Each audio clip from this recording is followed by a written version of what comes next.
우리 옆 사람과 인사하십시다. 잘 오셨습니다. 오늘도 만나서 반갑습니다. 은혜 많이 받으세요. 또 감고사축 감사합니다.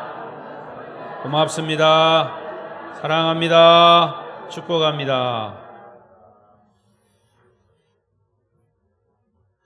오늘도 성도 여러분에게 하나님의 크신 은혜와 축복이 말씀으로 임하시기를 바랍니다. 더불어 비대면 영상으로 오늘 예배에 함께 하시는 분들에게도 크신 은혜가 그 현장에서 임하시기를 바랍니다. 오늘도 로마서 말씀은 계속됩니다. 백도 가고 계시죠? 예, 백도 가시고 아직 기간이 있습니다. 금년 말까지입니다. 오늘 말씀의 주제는 우리 다 같이 화면을 보고 읽어보십시다. 시작. 나는 왜 예수의 종이 되어야 하는가?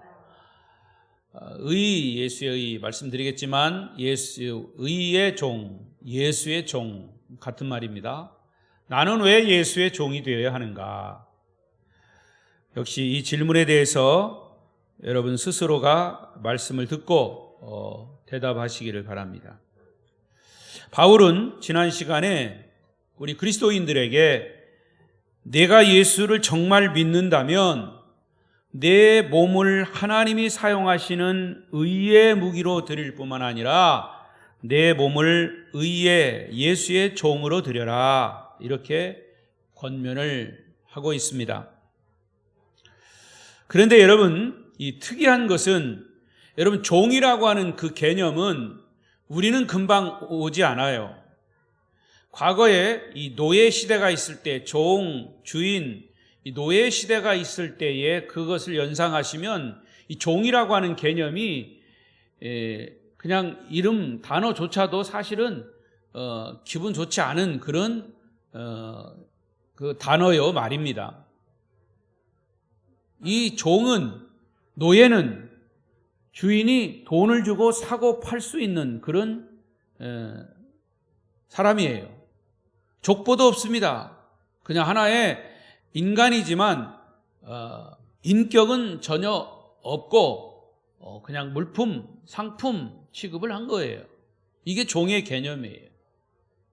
근데 사실은 이 성경에 이 종이라고 하는 단어, 헬라어로 두울로스라고 하는 이 단어는 사실은 과거의 그 노예 때의 그 개념이에요.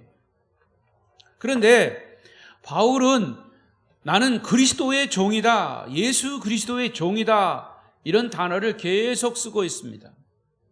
사도행전에서도 그랬고 이 바울 서신에도 보면 나는 그리스도의 사도요 그리스도의 종이라, 이런 표현을 자주 썼습니다. 그리고 바울처럼 예수님의 종이 된 사람들은 억지로 종이 된 사람들이 아니에요. 본인이 예수 그리스도를 인격적으로 만나고 보니까 그 예수가 나의 구세주고 나를 구원하신 그런 나의 인생의 주인이시고 나의 모든 삶을 주관하시고, 그러다 보니까 나는 그분의 종이 되어서 너무너무 좋아, 나는 그분의 종이 되고 그분의 말을 따라서 살아야 되겠다, 이렇게 기쁨으로 헌신한 사람들이요. 누가 종이 되는 것을 좋아하겠습니까? 또한 종이 되라고 강제로 시킨 것도 아닙니다. 그런 법도 없습니다. 그래서 바울은 오늘 본문에서 예수님의 종이 되어서 주님의 말씀에 순종해야 될 이유를 설명하고 있습니다. 나는 왜 예수의 의의 종이 되어야 하는가? 그 첫 번째는 율법 아래 있지 않고 은혜 아래 있기 때문이다 그랬습니다. 자, 이게 무슨 말이냐면 14절 15절을 말씀을 읽겠습니다. 자, 큰 소리로 읽습니다. 시작. 죄가 너희를 주장하지 못하리니 이는 너희가 법 아래 있지 아니하고 은혜 아래 있음이라. 그런즉 어찌하리요? 우리가 법 아래 있지 아니하고 은혜 아래 있으니 죄를 지으리요? 그럴 수 없느니라. 자, 여러분 예를 들어서 이제 자녀들이 다 커서 이제 두 분 내외분만 사시나 혹은 혼자 사시는 분도 있지만 아직도 우리 가정에 자녀들이 있는 그런 가정들 생각해 보십시오. 여러분의 가정의 자녀들은 부모의 법 아래서 자랍니까? 부모의 사랑 안에서 자랍니까? 다른 말로 부모의 은혜 아래서 자랍니까? 혹시 여러분 가정의 자녀들에게 어떤 일정한 규칙, 일정한 법을 정해놓고 그것을 지킬 것을 강요하는 가정은 없나요? 자, 예를 들면 우리 가정 자녀들의 법칙이라고 하는 것을 딱 정해놓고 너희가 만일 이 법을 어길 때는 우리 가정에서 너희를 추방한다. 혹은 우리 가족의 호적에서 다 지워버린다. 뭐 이런 등등의 법을 만들어서 자녀들을 양육하는 부모들이 있을까요? 이런 질문을 한다면 아마 어이가 없어서 그냥 웃어 넘길 수 있을 겁니다. 그런데 사실 과거의 부모들은요, 엄한 부모들은 그렇게 뭐 딱 써서 붙여놓지는 않았지만 아버지가 나름대로 자기 자녀들을 가르치는 그런 좋은 말로 철학이고 그런 고집을 가지고 자녀들을 가르친 가정도 있을 겁니다. 그게 잘못됐다는 게 아니에요. 마찬가지로 하나님의 자녀인 우리들도 하나님의 법 아래에 있는 것이 아니라 사실은 하나님의 은혜로, 하나님의 은혜 아래에 있습니다. 그런데 질문이 있습니다. 우리가 법 아래에 있을 때와 은혜 아래에 있을 때 언제 죄를 덜 지을까요? 사실은 우리가 일반적으로 법 아래에 있을 때 죄를 덜 짓는다고 생각합니다. 그러나 바울은 오늘 본문에서 결코 그렇지 않다고 말합니다. 오히려 은혜 아래에 있을 때 죄를 짓지 않는다고 얘기합니다. 그래서 14절에 뭐라고 그랬습니까?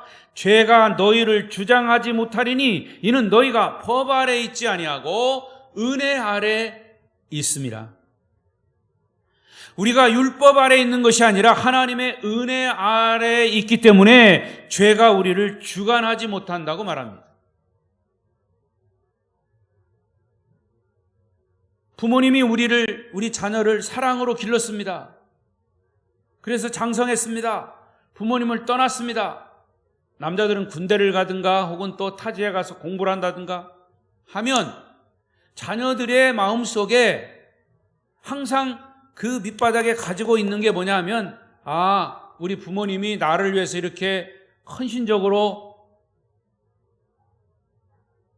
땀 흘리고 그래서 돈을 벌어가지고 나의 학비도 대시고 내 생활비도 대시는데 내가 공부를 더 열심히 해야지. 내가 이래서는 안 되지. 그거는 법 아래에 있는 부모의 법 아래에 있는 겁니까? 은혜 아래에 있는 겁니까? 은혜 아래에 있는 거예요. 그래서 혹시 다른 길로 간다 할지라도 다시 그걸 생각하면, 부모를 생각하면 다시 제자리로 돌아오게 되는 거죠. 그래서 은혜의 힘은 율법의 힘보다 강합니다. 하나님의 은혜 아래에 있기 때문에 죄가 우리를 주관하지 못한다고 말씀하는 거예요. 율법의 힘은 외부에서 어떤 타율적으로, 어떤 강제적으로 오는 것이라면 은혜의 힘은 내부에서 나오는 자율적인 것입니다. 그래서 은혜는 감동적인 것이죠. 여러분, 은혜의 정의가 무엇입니까? 은혜, 받을 자격이 없는 사람들에게 베푸시는 하나님의 일방적인 사랑입니다. 은혜의 정의, 받을 자격이 없는 사람들에게 베푸시는 하나님의 일방적인 사랑. 시작.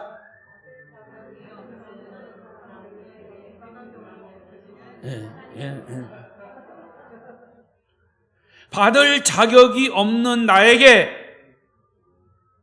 베푸시는 하나님의 일방적인 사랑입니다. 그게 은혜의 정의예요. 그렇게 믿으십니까? 그래서 우리는 은혜로 구원받은 사람들이에요. 에베소 2장 8절을 보십시다. 바울은 이렇게 얘기합니다. 에베소 2장 8절 시작. 너희는 그 은혜에 의하여 믿음으로 말미암아 구원을 받았으니 이것은 너희에게서 난 것이 아니요 누구의 선물이라고요? 우리는 하나님의 은혜로 구원받았어요. 그것이 하나님이 우리에게 주신 은혜의 선물이에요. 그래서 우리는 은혜로 매일매일 살아가고 있는 겁니다. 여러분, 어떤 사람이 은혜 아래 있기 때문에 나는 죄를 마음대로 지을 수 있다고 하면서 실제로 죄를 계속 짓는 사람이라면 은혜를 경험하지 못한 사람이에요. 부모의 사랑을 많이 받지 못한 사람은 자녀는 그래서 타락하는 거예요. 부모의 사랑을 받지 못했기 때문에 자기 마음대로 사는 거예요. 자기 마음대로 살다가도 부모의 사랑을, 부모가 말씀하신 그런 교훈들, 부모의 그 정성, 이런 것들을 생각하면 다시 세상으로 나갔다가 타락했다가도 얼른 정신 차리고 자기 본연의 자세로 돌아오는 거예요. 이것의 차이라고 말이에요. 결코 그럴 수 없느니라. 15절에 보니까 그런즉 어찌하리요 우리가 법 아래 있지 아니하고 은혜 아래 있으니 죄를 지으리요? 그럴 수 없느니라. 디한이라고 하는 설교가는 이 부분을 이렇게 설명하고 있습니다.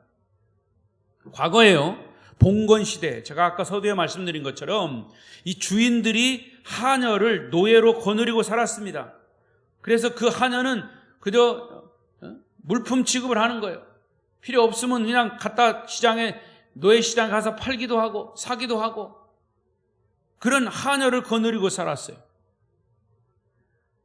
어떤 사회에는 노예에 대한 엄격한 이 룰을 정해서, 법률을 정해서 그 주인의 법 아래에서 살도록 했습니다. 그래서 어떤 경우는 이 하녀가 말을 듣지 않으면 죽일 수도 있습니다. 그래, 그 가정은, 하녀들은 주인의 법대로 살 수밖에 없는데 어떤 주인은 자기 하녀에게 이런 법을 정했습니다. 아침 기상 시간은 반드시 6시, 7시까지는 집안 청소를 깨끗이 다 해놓을 것, 그리고 8시까지 주인의 모든 식사 준비를 끝내고 9시까지는 주인 자녀들을 위한 뒷바라지를 완료할 것, 뭐 등등의 하루의 일과를 딱 정해놓고 만약에 그 규칙대로 하지 못할 때는 추방을 하거나 노예 시장에 가서 당신을 팔아버리거나 아니면 매질을 하거나 이런 벌까지도 딱 정해놨어요. 그 법에 따라서 행동하는 하녀들을 생각해 보십시오. 얼마나 매일매일이 불안하고 조금 6시 넘어서 일어난다거나 아니면 청소를 다 하지 못한다거나 뭐 등등 이 법대로 하지 못할 시는 주인에게 매맞을 생각을 해보면 불안한 거예요. 삶이 얼마나 힘들었겠습니까? 자, 그러나 그런 일은 별로 없겠지만 거기에 하녀 중에서 아주 예쁘고 마음씨 착한 이 하녀와 주인 간에 사랑하는 사이가 됐습니다. 그래서 나중에는 그 주인과 하녀가 결혼을 하게 되었어요. 주인과 하녀가 결혼을 하게 되었다니까. 눈 떠보세요. 결혼을 하게 됐어요. 자, 그러면 이제는 하녀가 아니라 주인의 아내의 신분으로 바뀐 거예요. 그렇다면 아직도 그 하녀는 주인의 법을 지켜야 합니까? 그럴 수 없느니라. 이제는 법 아래 있지 않고 주인의 사랑 안에 살아가는 그런 새로운 신분의 변화, 그런 존재가 된 겁니다. 이제 하녀의 법은 거기에 적용되지 않습니다. 여러분, 그렇다고 이 하녀가 부인이 돼서, 안방 마님이 돼서 함부로 자기 마음대로 살겠습니까? 주인 하나님의 사랑을 받는 이 하녀는, 이 부인은 그렇지 않습니다. 물론 과거에는 아침 6시까지 꼭 일어나야 했지만 이제는 10시까지도 잠을 마음대로 잘 수 있는 자유가 생겼습니다. 그러나 주인의 사랑을 받는 그는 더 일찍 일어나서 아침 식사를 정말 정성껏 준비할 것이고 자녀들의 뒷바라지를 더 사랑으로 행할 것입니다. 사도 바울은 바로 이와 같은 얘기를 하고 있어요. 우리가 예수님께 순종할 이유는 뭐냐? 바로 하나님의 은혜 아래에 있기 때문입니다. 하나님의 엄청난 은혜를 통해서 죄 용서받고 죄의 종노릇하던 과거에 나는 죽고 신랑 대신 예수의 신부가 되었는데 어떻게 죄를 범할 수가 있겠느냐? 여러분, 우리가 주님을 사랑할 수밖에 없을 뿐만 아니라 주님의 종으로 살아갈 수밖에 없는 이유는 바로 Amazing Grace, 놀라운 하나님의 은혜, 은총 때문입니다. 자, 그렇다면 여러분은 지금 은혜 아래, 주님의 은혜 아래서 살고 있습니까? 하나님의 은혜로 있을 데 없는 자 왜 구속하여 주는지 난 알 수 없도다. 내가 믿고 또 의지함은 내 모든 형편 아시는 주님 늘 돌보아 주실 것을 나는 확실히 아네. 할렐루야. 정신이 번쩍 나죠? 두 번째로, 왜 예수의 종이 되어야 하나? 나는 왜 예수의 종이 되어야 하나? 이것은 예수의 종 아래, 예수의 종이 되면 그야말로 종이 아니고 노예가 아니고 거기에 진짜 자유가 있기 때문입니다. 참 자유가 있기 때문입니다. 이게 굉장히 역설적인 진리예요. 종인데 무슨 자유가 있냐? 그런데 하나님의 말씀에 바로 진리가 여기에 있고 그것이 복음이기 때문입니다. 예수님의 종이라고 하는 말을 본문에서 바울은 의의 종이라고 하는 단어를 쓰고 있어요. 예수의 종, 의의 종은 같은 말이에요. 왜? 예수님 자신이 의이시기 때문에. 그러면 의의 종과 반대되는 개념이 뭡니까? 그것은 죄의 종입니다. 자, 20절을 보겠습니다. 20절 시작. 너희가 죄의, 그렇습니다. 이 말은 우리가 죄의 종이 되면 의를 행할 수가 없다. 죄의 종이 되면 의를 행할 수가 없는 거예요. 예수의 종이 돼야 의를 행할 수가 있는 거죠. 그렇다면 우리가 어떻게 죄의 종에서 자유할 수 있을까? 그것은 우리가 죄를 안 지켰다, 나는 안 하겠다, 이렇게 죄를 안 지켰다라고 하는 결심만으로는 죄에서 자유로울 수가 없어요. 에베소 4장에 보면 이런 말씀이 있어요. 거짓말하는 사람들에게 거짓말하지 말고 참말을 하라. 도둑질하는 사람들에게 도둑질하지 말고 구제를 하라. 자, 이게 무슨 말이냐면, 여러분, 거짓말하는 사람, 거짓말 잘하는 사람은 거짓말쟁이라고 하는 딱지가 붙었는데 거짓말쟁이라고 하는 딱지를 언제 뗄 수 있어요? 거짓말하는 그 입에서 참말을 할 때 그 사람은 거짓말쟁이의 딱지를 뗄 수가 있는 거예요. 그래서 거짓에서 자유하게 되는 거죠. 도둑질도 마찬가지예요. 언제 도둑놈이라고 하는 불명예를 벗을 수 있습니까? 이제는 도둑놈이 도둑질하지 않고 오히려 다른 사람을 도와주고 구제할 때 도둑질에서 자유로워지는 거예요. 우리가 언제 죄에서 자유합니까? 그것은 죄의 종이 안 되겠다고 하는 결심만으로는 충분하지 않아요. 오히려 적극적으로 예수의 종이 되어서 예수의 종이 주의 예수께서 하신 그 말씀에 따라서 순종할 때 죄의 멍에에서 벗어날 수가 있는 거예요. 우리가 날마다 주님의 말씀에 복종하는 삶을 살아야 할 줄로 믿습니다. 바로 그것이 예수의 종된 증거입니다. 다시 17절, 18절 보겠습니다. 17절, 8절 시작.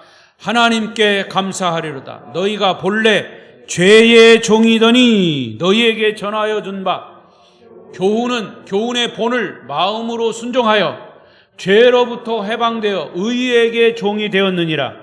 여러분, 전에는 죄의 종이었어요. 이제는 의의 종이 된 것을 감사하시기를 바랍니다. 주님의 의의 종이 된 증거가 뭐라고요? 우리에게 전해준 주님의 교훈을 따라서 순종하며 사는 것이라 그랬어요. 물론 우리가 주님의 말씀에 100% 다 순종하지 못하지만 내 마음속에 새로운 열망, 새로운 소원, 주님이 주신 교훈을 따라 살고 싶어하는 그런 순종이 시작되었을 때 바로 내가 죄의 종에서 자유로워지는 거예요. 다시 말씀드립니다. 여러분, 내가 주님을 나의 주인으로 삼고 그분의 말씀을 따라 복종하는 삶을 살기 시작할 때 우리는 진정한 자유를 경험하게 될 것입니다. 그 대표적인 사건이 뭐냐? 누가복음 15장에 나오는 탕자의 비유예요. 잘 아시는 대로 탕자가 아버지의 곁을 떠나고 싶었던 이유가 뭡니까? 자기도 아버지 밑에서, 아버지 구속에서 벗어나서 나름대로 자유를 찾고 싶었어요. 아버지의 그 잔소리 이런 것들이 싫었어요. 그래서 마음대로 살고 싶은, 자유롭고 싶은 욕망 때문이었을 겁니다. 그래서 탕자는 아버지 곁을 떠나면 자유를 만끽할 수 있다고 생각했던 거죠. 그러나 그는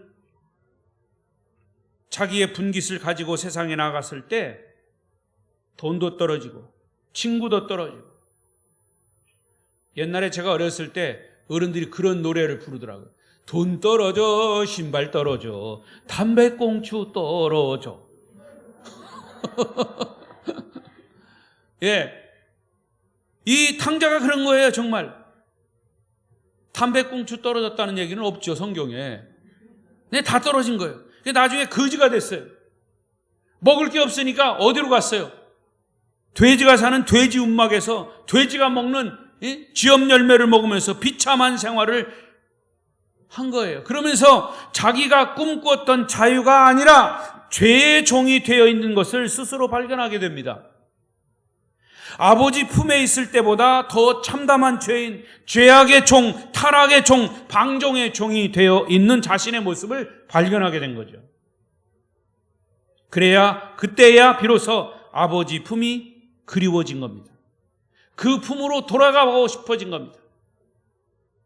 그래서 그는 그런 생각을 합니다. 아버지가 나를 받아주신다면, 아버지, 제가 하늘과 아버지 앞에 죄를 범했습니다. 용서해 주십시오. 감히 나는 아버지의 아들이라고 하지 않겠습니다.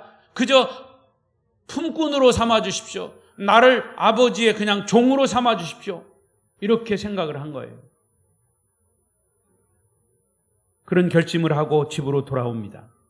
그러나 사실은 아버지는 아들의 마음과 달랐습니다. 이미 그 아들이 집을 나간 그 시간부터 이제나 저제나 돌아올 아들을 기다리고 있었습니다. 문을 열어놓고 있었습니다. 결국 무거운 발걸음으로 돌아온 그 아들을 아버지는 종으로 취급한 것이 아니라, 우리 아들은 죽었다가 다시 살아난 아들이다. 잔치를 벌이자. 소를 잡자. 할렐루야. 그렇게 환영하여 받아주셨습니다. 결국 돌아온 아들은 아버지의 품에서 진정한 자유를 경험하게 된 것입니다. 여러분, 거기에 탕자는 누굽니까? 바로 저와 여러분일 수 있습니다. 진정한 자유는 아버지의 품속이었던 것을 그 아들은 진짜 몰랐던 거죠. 여러분, 그렇습니다. 새들은요, 마음껏 날 수 있는 창공에서만 자유로울 수 있어요. 바다를 헤엄치는 물고기는요, 물 속에서만 자유롭습니다. 어느 날 물고기가 왜 나는 물속에서 갇혀 살아야 해? 육지로 나가야 되겠다. 육지로 나가는 순간 그는 죽습니다. 철로 위를 달리는 기차는 레일 위에서만 자유로운 거예요. 레일 위를 벗어나는 순간 큰 사고가 날 겁니다. 제가 매일 부르는 그런 노래가 있잖아요. 물을 떠난 고기가 혹시 산다 하여도 예수 떠난 심령은 사는 법이 없어요. 예수님 내 주여 내 중심에 오셔서 주님 한 분만으로 만족하옵니다. 아멘. 여러분, 인간의 진정한 자유는 하나님 아버지의 품속에 있을 때만 가능한 줄로 믿습니다. 그런데 우리 주변에도 하나님을 떠난, 하나님 아버지를 떠난 집 나간 탕자들이 얼마나 많은지 몰라요. 그들이 돌아오도록 중간 다리 역할을 하는 것이 저와 여러분입니다. 그게 전도이고 교회의 선교 사명입니다. 말씀 중이지만 우리 황 집사님 집에서 일하시는 우리 태국 분들이 오셨어요. 두 분 다 일어나 보세요. Please stand up. 박수 한번 쳐주십시다. 우리 교회가 세계적인 교회입니다. 지난주에는 아프리카 선교사님이 와서 수요일날 설교하셨잖아요. 이제 태국 분들이, 물론 아마 우리 말을 다 잘 못 거의 못 알아들으실 거예요. 그러나 아마 크리스찬인 것 같아서 우리 황 기사님이 두 분을 모셔왔대요. 영적으로 이게 통할 줄로 믿습니다. Holy Spirit, 거룩한 하나님의 영이 말은 못 알아듣지만 하나님의 은혜가 저들 가운데도 임할 줄로 믿습니다. 교회 전도요, 선교 사명, 우리의 사명이에요. 여러분, 왜 우리가 주님께 순종해야 합니까? 그것은 주님의 은혜 때문입니다. 그리고 주님 안에 있을 때 자유롭기 때문입니다. 진정한 자유는 정말 아버지의 품속에서만이 가능한 것입니다. 여러분은 주님 안에서 자유를 누리고 있습니까?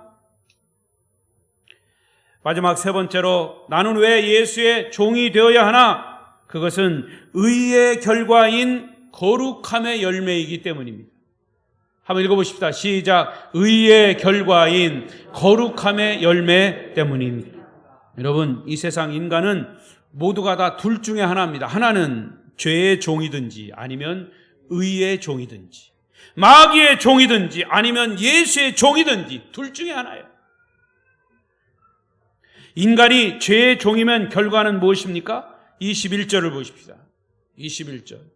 크게 읽어요. 시작. 너희가 그때에 무슨 열매를 얻었느냐? 이제는 너희가 그 일을 부끄러워하나니 이는 그 마지막임이라. 그 마지막이 뭐라고요? 사망이래요. 죄의 종의 마지막 열매는 사망입니다. 여기서 사망은 우리 육신에 숨 끊어지는 거 말고 지옥이요, 지옥. 우리의 영혼이 지옥 가는 게 여기서 말하는 사망입니다. 지금 이 땅에 살면서 죄의 종이 된 사람들의 열매는 사망입니다. 여러분, 죽은 사람에게는요, 썩는 냄새가 나요. 영혼이 죽은 사람들은요, 부정한 일들, 불법한 일들, 썩고 냄새나는 일들을 그냥 분별 없이 저지르는 겁니다. 그런데 반대로 예수의 종이면 그 열매가 뭐라고요? 19절을 보십시다. 19절. 시작. 전에 너희가 너희 지체를 부정과 불법에 내주어 불법에 이른 것 같이 이제는 너희 지체를 의에게 종으로 내어주어 거룩함에 이르라. 과거에 죄의 종, 마귀의 종이 때는 부정과 불법 여기에 우리가 내주었어요. 그러면서도 내가 부정, 불법을 저지르는지 모르고 그냥 죄를 저질렀어요. 죄의 종이었을 때는. 그러나 이제는 너희 지체를 의에게 종으로 내주어 예수의 종이 되어서 거룩함에 이르라 그랬어요. 거룩함, holiness, 거룩함이에요. 거룩함. 여러분, 거룩함이 뭡니까? 성경책 끼고 거룩하게 양반 걸음을 걸으면 거룩한 것입니까? 그게 아니고요. 거룩함은 쉽게 말해서 욕자라는 욕쟁이가 예수 믿고 구원받아서 욕 안 하는 게 거룩함이요. 쌈자라는 사람이 예수 믿기 전에는 그냥 깡패같이 막 쌈만 좋아하더니 예수 믿고 구원받아 은혜 받았더니 은혜 받은 후에는 쌈도 안 하고 사람이 겸손해진 거. 그런 것들이 거룩함이란 말이에요. 우리 교회는 무슨 교회예요? 아름다운 교회. 그런데 기독교 대한 성결교회, 아름다운 교회. 기독교 대한 성결교회, 아름다운 성결교회. 성결이 홀리니스 처치. 그래서 성결교회 사중복음이 뭐라고요? 중생, 성결, 신유, 재림. 중생한 사람은 반드시 거룩해야 합니다. 성결해야 합니다. 예수를 영접한 사람은 의롭다 칭함을 받습니다. 칭의. 의롭다 칭함을 받은 사람은 반드시 성화, 거룩하게 돼야 합니다. 거룩할 성, 이룰 화. 여러분, 반드시 성결을 이루고 거룩한 삶을 사는 그런 사람은 누구여야 하느냐? 예수의 종이어야 돼요. 여러분은 거듭난 의의 종입니까? 예수의 종입니까? 그렇다면 그 열매는 우리의 삶에서 거룩함으로 나타나야 합니다. 그래서 기독교 철학자 유명한 프란시스 쉐퍼 박사는 이런 도전을 했습니다. 여러분의 삶의 목표가 행복이라면,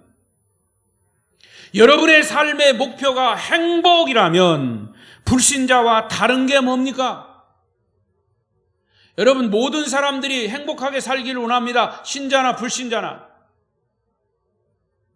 그러나 우리 그리스도인의 삶의 목표는 행복을 넘어서 거룩함이어야 한다 그랬습니다. 우리는 행복에서 멈추는 것이 아니라 거룩한 삶으로 나아가야 한다 그 말입니다. 그리고 우리가 얻은 영생은 하나님의 생명이라고 성경은 우리에게 말씀합니다. 우리가 영생을 얻었기 때문에 천국 백성이 되는 겁니다. 그러나 천국 백성이 되었다고 하는 것으로 끝난 것이 아니라 이 세상에서부터 거룩한 삶을 살아가는 거예요. 그러다가 이 세상 떠나는 날 내가 소망하고 기대했던 거룩한 나라, 거룩한 주님과 함께 그 거룩한 하나님의 나라 천국에서 영원한 삶을 살 줄로 믿습니다. 그래서 22절, 23절을 보십시오. 바로 그 말씀을 하고 있어요. 시작. 그러나 이제는 너희가 죄로부터 해방되고 하나님께 종이 되어 거룩함에 이르는 열매를 맺었으니 그 마지막은 영생이라. 죄의 삭은 사망이요 하나님의 은사는 그리스도 예수 우리 주 안에 있는 영생이니라. 할렐루야. 한 가지 말씀을 하고 마치겠습니다. 오래전에 제가 이거 메모를 해놓은 거예요. 국민일보에 이런 기사를 보고 제가 정말 충격을 받은 적이 있어요. 미국 사우스 이스턴 신학대 대학원장 척 로레스라고 하는 교수님이 어떤 연구를 하고 결과 보고서를 냈는데 그게 뭐냐? 제목이 굉장히 충격적이에요. 교회 안에 못된 성도가 있는 8가지 이유. 교회 안에 못된 성도가 있다는 거예요. 근데 8가지 이유 안에서 있다는 거죠. 첫째, 모든 교인들은 사람이기 때문에 결국에는 죄에서 자유롭지 못하다. 또 두 번째, 어떤 성도들은 아직도 예수를 믿지 않고 있다. 세 번째, 대부분 성도들은 말씀으로 훈련되지 않았다. 네 번째, 혼자서 막중한 부담을 안고 있는 성도도 있다. 다섯 번째, 너무 빨리 어떤 힘과 영향력이 주어진 사람 때문에 교회가 힘들다. 여섯 번째, 죄악 가운데 살아가는 사람들이 교회 안에 있다. 일곱 번째, 분노를 조절하지 못하는 사람도 있다. 분노를 조절하지 못하면 못된 성도래요. 8번째, 교회가 못된 사람들을 방치하고 있다. 로레스 교수는 교회에 못된 성도가 있는 이유는 교인도 결국 사람이라고 하는 점을 첫 번째 이유로 꼽았던 겁니다. 구원은 받았어도 사람이기 때문에 민감한 상황이 닥치면 죄인의 모습을 다시 표출한다. 여러분, 예수를 온전히 믿지 않은 사람들 역시 못된 성도의 한 유형이라고 소개하고 있습니다. 제가 왜 이 말씀드리냐면 8가지 많은 이유 중에서 첫 번째 이유, 구원은 받았어도 사람이기 때문에 죄를 지을 수 있는 가능성이 있다. 여러분, 저와 여러분은 훗날 하나님 앞에 어떤 성도로 서고 싶으십니까? 여러분들은 예수님의 의의 종들이기 때문에, 주님의 은혜 받은 구원받은 자이기 때문에, 주님 은혜 안에 있는 자유로운 사람이기 때문에, 주님의 종으로서의 열매인 거룩한 삶을 사는 자로서 주님 앞에 서야 하지 않겠습니까?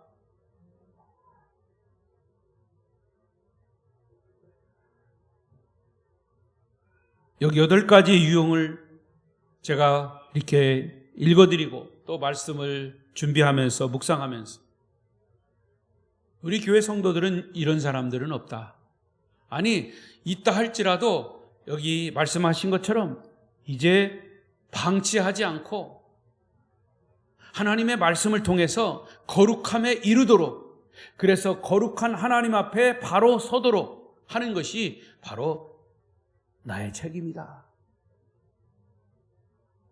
하나님 앞에 훗날 여러분이 거룩한 열매인 거룩한 삶으로 당당히 서시는 저와 여러분 되시기를 축원합니다. 축원합니다. 기도하십시다. 오늘 주신 말씀이 여러분에게 어떤 도전이 되셨습니까? 어떤 은혜가 되셨습니까? 나는 왜 예수의 종이 되어야 하는가? 나는 예수 안에서만은 거룩한 삶으로, 예수 안에서 진정한 자유인으로, 예수 안에서 예수 믿는 자로 서기를 원합니다. 그런 신앙의 고백을 여러분 입으로, 여러분 스스로 큰 소리를 내서든지 마음속으로든지 하나님 앞에 이제 고백하는 이 기도의 시간이 되었으면 좋겠습니다. 다 같이 주여 세 번 부르고 통성으로